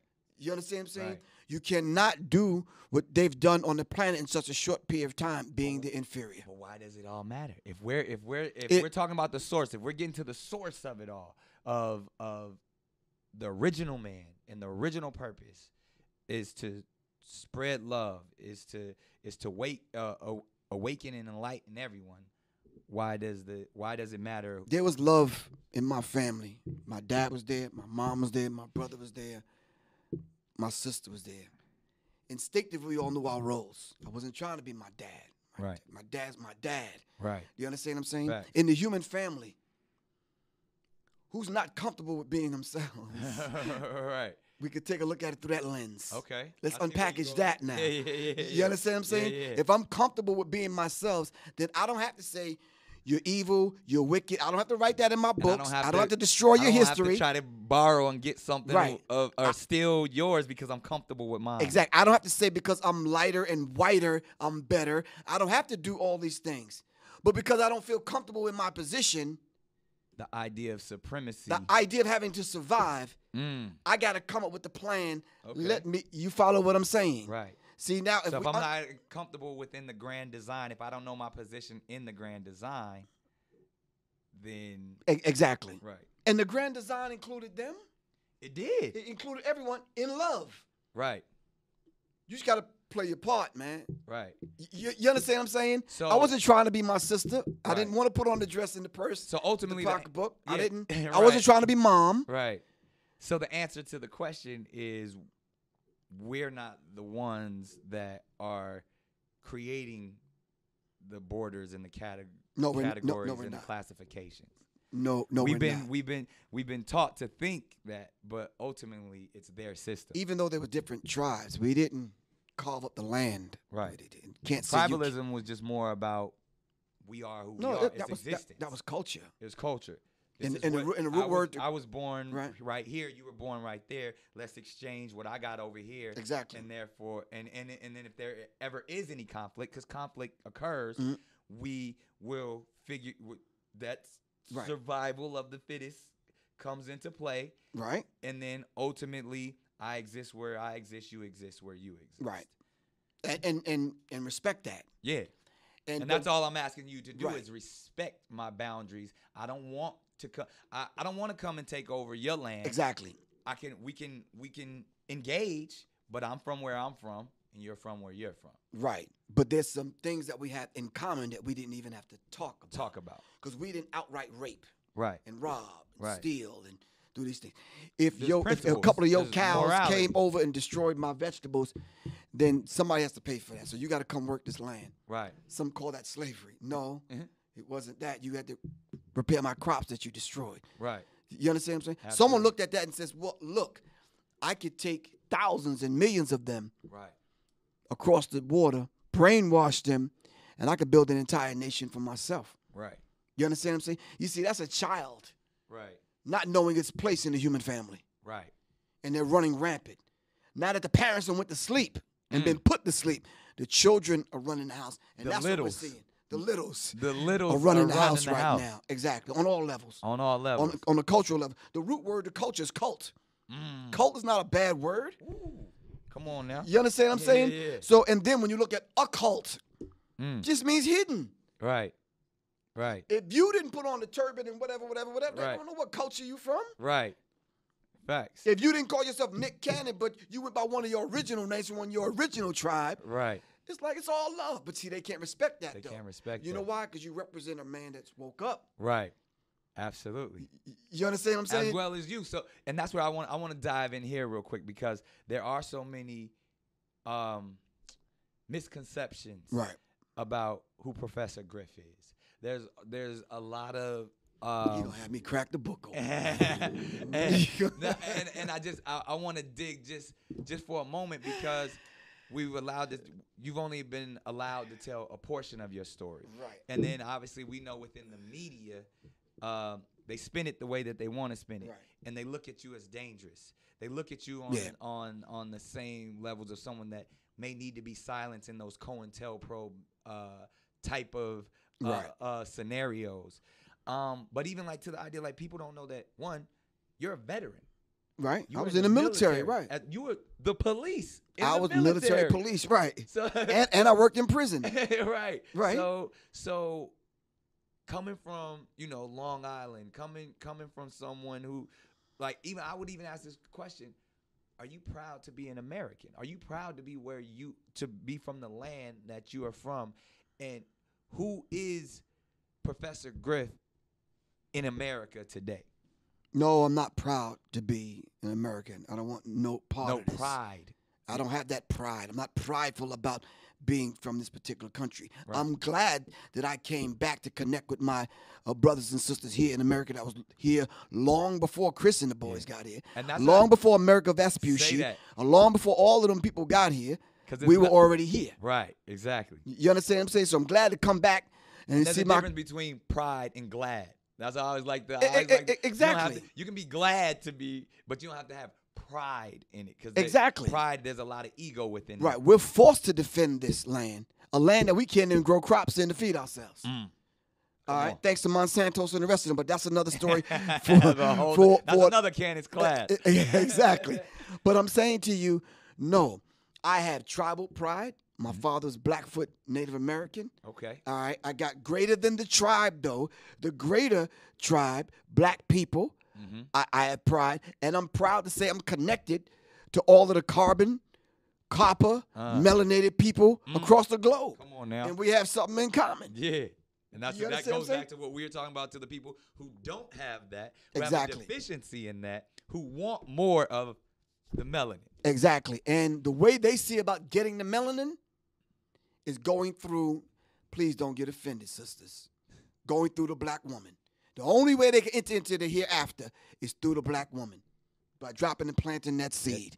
You understand what I'm saying? Yeah. So if you come along and say, sister, you might need to find you a brother that you seriously, that can be your complement. Right. You understand what I'm saying?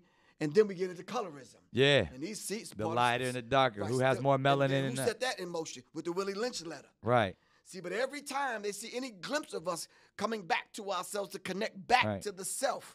And then I think my wife said it better. Shout out to Soleil. Right. She says it's the journey of the self, through the self, back to the self. Right. So if you understand that dynamic, it's like, wow, okay, I've been locked upside the head, put to sleep. I was the God then. Right. I've been put to sleep. Now I'm waking up. I don't even realize I'm a God, but I'm settling on being a nigga. Right. No, see, that's the journey of the self. Now I got to get back to the self. So guess what happens with these books? Right. I got to introduce Tay-Tay and Twan and Peanut and Day-Day them back to themselves. Guess who gives me the most opposition? The same people I'm trying to wake up. Exactly. Who's the dude pulling a gun on me, wanting to rob me? Who's the dude that shot the window out of the car I was in? I'm going on my way to Vegas from L.A. Right. Who are the people that burned my house down right here on the west end of Atlanta? Who are the people that poisoned me with the drink? Who are the people that made me impotent? Me. The same people I'm trying to save. Right. Here I am, can't walk, can't pissing blood, and all this other kind of stuff for 6 months. Right. Because of what? Because I'm speaking the truth? I'm like, wow. So to a degree, I understand people saying the government came after Nipsey. I understand because I lived it. Right. For telling the truth, but getting thrown under the bus by the rest of the brothers. But ultimately, it was the concept. Exactly. The idea that, wait a minute. Let me brainwash and desensitize this brother so much that I can turn him against his own that's trying to enlighten. Exactly. But I'm going to say this and take it how the people want to take it. There's some people walking around here right now that never thought I'd see this day. And this is dangerous for them. Too dangerous. You know why? Because, wow, Nick doing the damn thing. Yo, Nick this, Nick that. He got the platform, whatever. But Griff? Right. Like, why are you letting that? He's stop that, man. Stop that. You can't find one thing on any program, on or offline, while disrespecting not only Jewish people, but gay people. I don't have that conversation like that. Because you don't have that in your spirit. It's not in my spirit because it's all love. Right. So how is that message so misconstrued? Because we know why they do it. We know why we know that we seen COINTELPRO. We seen that they believe that we are dangerous when we unite. But Nick, let me ask you. So let's just be frank and upfront and real with one another. Let's act like these cameras are not even on. Yeah. You mean to tell me you think they would allow a man like Professor Griff to strive, survive, and be successful in front of young black men not on drugs, not gay? I don't eat swine. I don't eat meat. I'm a vegan.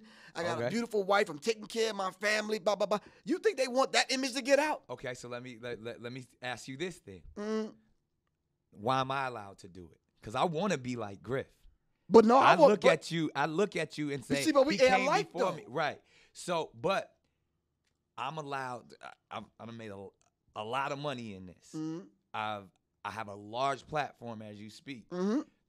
And I want to give brothers like yourself the opportunity to do it. And that's when they always say, oh, we got to protect Nick Cannon. Or it's any minute they coming to get him. Or even if people want to say, oh, well, the government gave him lupus. I done seen all of the comments and the craziness and all of that. But I'm allowing myself, or I've been allowed to shine. I've been allowed to spread the light and say I wear my turban on NBC. Right, I say NBC stands for nigga be careful, and I walk away from tens of millions of dollars and then go create something even bigger and still get to and allowed to stand my ground and have character and have purpose. All I can say is you're a dangerous man. That's what Dick Gregory said. You're a dangerous man. They coming to get you. But it's only because I stand on the shoulders of brothers like you. Oh, I give learn thanks. from you. But how many people actually say that, though, Nick? Come on, bro.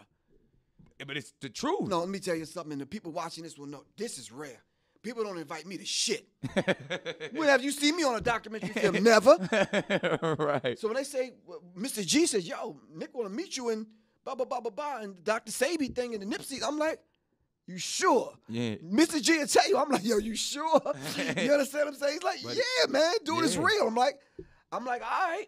But I was like too much is given, much is required. I was given these opportunities to be, one, because of brothers like you. Okay. But then two, because I got to pass it on to the next. I'd be doing a disservice if I came and got the bag, got all the money, and got all the information and kept it to myself. I talked about it in the book. It's karmic debt. Right. We owe karmic debt. The karmic debt. And what you're doing is an example of what I'm about, paying it forward. Right. You're not going to run into Harriet Tubman at Whole Foods, bro. Facts. So you cannot hit her off with paying her grocery bill. But you can pass it forward to a sister. Right. That's the next Harriet Tubman. Absolutely. Karmic debt. It's our duty. Let's pay it forward. It's our man. privilege. Exactly. And that's the only way we will survive. And that's what I mean. And I feel like I've had the opportunity to sit with brothers like Dick Gregory. You know what I mean? And I sat with him several times. And he said he passed. Before he transitioned, he's like, he said it. I'm passing it to you. Yeah. He's like, now you got to go do what I couldn't do. And he said the same thing. He's like, man, you dangerous. I don't know. I don't understand. He's like, they wouldn't let me do what you doing. Oh, no, they wouldn't let me do it either, bro. And they kicked me out of a damn hip-hop group, so imagine. Right. On a television show. But it's the same information. The information you've given me, the information Dick Gregory gave me, Harry Belafonte, Quincy Jones, all of these people that I got a chance to sit at their foot and soak up game.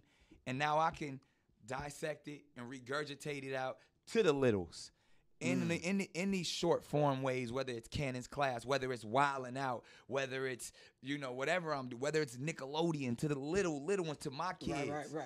I'm still giving them that game. You a Right. god. You powerful. You a superhero. Right. You know what I mean? Everybody likes this Marvel concept now of the idea, but that they don't understand that originated with us. They getting a little bit of it. They giving them the Wakandas. They giving it a little, but ultimately, if all I'm talking about is the essence of who we actually are and expressing that light, as dangerous as it may be, Right. it's the truth. Right. And even this morning, man, I'm getting dressed. I'm like, I gotta bring this brother a gift, man. He got some. I'm thinking of a necklace. I'm like, Man, and I your just said, wisdom is the gift. but then I put my comic book in the car, and it's based on a Public Enemy song called "Who Stole the Soul." Ooh. And I'm like, that's it. Appreciate that. Who stole the soul? Why are we so out of sync? You understand Yeah. what I'm saying? Why is it that we're following the Gregorian calendar, throwing our whole time signature off? That ain't even It's just- ours. it's not. It's and it it's goes back off. to the Dr. Sabi of it all. Like, it ain't Exactly. even, as you call it, I love it. It's like, it's not about a diet. It's about a living. It's a live it, yeah, man. And Dr. Sabi always said that when they brought us over here to America, they didn't bring our food with us. Right. We tried to hide seeds, man. Yeah. That's what it's about now. If you got Because the it's different. seeds, you Yeah. Exactly. The thing that's gonna keep us Agriculture. alive will kill them. Right. You understand what I'm saying? Facts. The foods that vibrate on the high level, the minerals and that kind of thing. And Goes back to what I'm saying. We soak up the sun. We get power from exactly. the sun. We process it. They You die understand? on the sun. Exactly. The sun kills them. Exactly. It empowers us. Right. With a high form of alchemy, we turn that into, we can get melanated and mellow at night. But when we serious, we get in that sun, we get turned up and lit. You understand what I'm saying? Talk Because about we got the melanin to do that, man. Right. Yeah, and a pineal gland that allows us to astroplane and do all the things that go we even- do. yeah. Exactly. But they don't get that. Exactly. So brothers was saying, yeah, I'm having trouble with this. Blah, blah, blah. I said, bro, sit still for a minute. Take your jewelry off because you're interrupting the frequency. Yep. Pick your hair out. Let it Right. stop And dying meditate. and frying it. And You're just right. sit quiet for a second. It'll come to you. It'll come to you. It'll come to you. That peace is there. Exactly, man. It's there. Man. So, I mean, we done tapped into a whole lot, and I Yeah. know the internet gonna go crazy. It's gonna definitely be some stuff that goes viral. Yeah. Even once they see us sitting down, The mere fact that we're sitting together having a conversation, man. Is- You understand what I'm yeah. saying? Dressed in the black robes. right. Who are the other people with the black robes that's faking it, though? They wrote the thing and they said it, not me. Right. They have a secret covenant, not me. Right. They plan to poison the water, poison the toothpaste, set up chemical plants and all this kind of stuff, bringing us down to our knees, putting all drugs in there. it. It's all there. I laid it out. It's all there. So even if the creator called me home tomorrow, I Right. said, listen, I did my part, and I'll be happy. Right. I'm going smiling. You understand what I'm saying? Right. And like Marcus Garvey said, I'm coming back. Right. Not only in the whirlwind, I'm coming back in the water. I'm coming back in your consciousness. I'm serious, Energy man. never dies. It never dies. It's constant. It Right. just changes forms. It's swift and interchangeable. Right. And For that's what you real. said. When we on the same frequency, the power that we could do. Exactly. It's out of here. Hey, well, I appreciate this session. It's definitely an honor. One of my favorite Thanks, Cannon man. classes that we've I had. really appreciate so you, much knowledge. But no, you dropped the jewels, though, man. It's like, I'm sitting there like, okay. Yeah. And it's out there. And it's the truth. Right. That's the thing. So we do it in an unapologetic way. Give thanks. Make sure y'all catch a Warriors Tapestry just for the introduction. And then when you want to go deeper, definitely get that psychological And then Cold symbology. War on hip hop. And it's so much. Like you tap into so much. But if somebody, again, you already done gave out your phone number like a true solid G. But if someone wants to get more information on Professor Griff, how do they do it? I think they just go to my website, www.professorgriff.me. Or like I said, just call me directly. Yeah. I'm one of them. I'm approachable. So 678-557-2919. And I just want to say, man, when we speak the truth, we claim it, we own it, it's ours, it's part of our makeup and who we are. What we ask you to do is just take what we say and put it under the microscope and don't be so quick to judge. Yeah. You understand what I'm saying? Ask the questions. Ask That's the all, questions. That's all we here for. Like, 'cause Exactly. The truth is right there. And it's all love, man. Yeah. Always all love. The highest elevation of complete understanding between one or more people is all love. That's the vibrational pitch. We sending this out. We want to raise the vibrational pitch of our thinking into the mind of the Creator. It's gonna help so many people, man. Love, God. Candy's class. We out.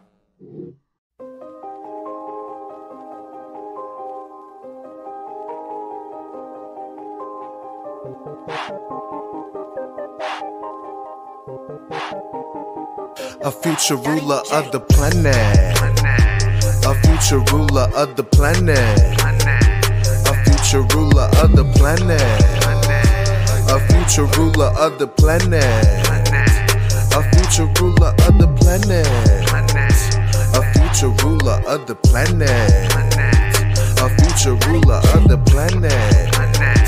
A future ruler of the planet. He that overcomes and endures, he that overcomes and is pure. Live for Christ and you will be strong. Live for sin and your ass destroyed. People tripping like what you're sipping. These devils tricking like Mel Gibson. Lying Christians like politicians. Lying Muslims, all these religions. Psalms 83 is our enemies. Tabernacles of Edomites. Ishmaelites and Moabites, they take flight with them scripts bite. Levites are going in. Living right, trying not to sin. Levites are going in. Living right, trying not to sin. Pastor teaching them church lies, saying everybody in the Bible light. I read the Bible, it say different. Jesus black like a fire lit, like brass burning in the oven, kid. Revelation plus Daniel 10, overcoming the devil's sin. Our king to come in our rulership. Of the planet. A future ruler of the planet. A future ruler of the planet. A future ruler of the planet. A future ruler of the planet. A future ruler of the planet. A future ruler of the planet. A future ruler of the planet. We the rulers of the planet. Hey, hey, hey. Christ coming back with fire.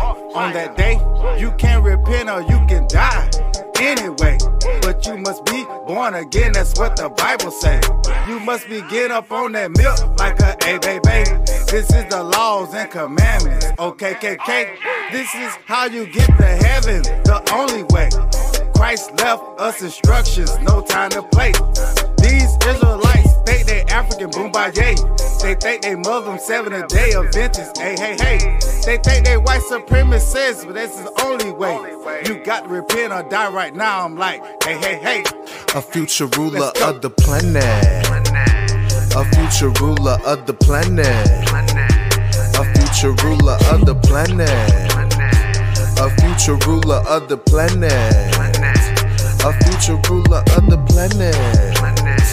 A future ruler of the planet. A future ruler of the planet. A future ruler of the planet. Future ruler of the planet Earth. Question, what is your life worth? It's obvious that we fit the curse. God said we had to be punished first. If we gon' rule, we gotta learn to love. Teach the commandments of the one above. Get our people from out the club. Repent from the whoring and selling drugs. Psalm 83, they made a plan. The plans of God over the plans of man. If you follow the laws, then you understand we gon' get the kingdom through the laws and praying. In the future, we plan on rulership. No swords or gun, we just use the script. Repent in the place that you used to slip. Discipline your children, abuse the hip. When Christ come, you gon' need a gun. You gon' learn about messing with the Father's Son. We came out of Egypt in open arms. Deuteronomy 7, we the chosen one. Martin Luther X and Garvey couldn't save us even with Gaddafi. Black Christ coming out the coffee. We gon' rule and can't nobody stop me. A future ruler of the planet. A future ruler of the planet. A future ruler of the planet. A future ruler of the planet. A future ruler of the planet. A future ruler of the planet. A future ruler of the planet. A future ruler of the planet.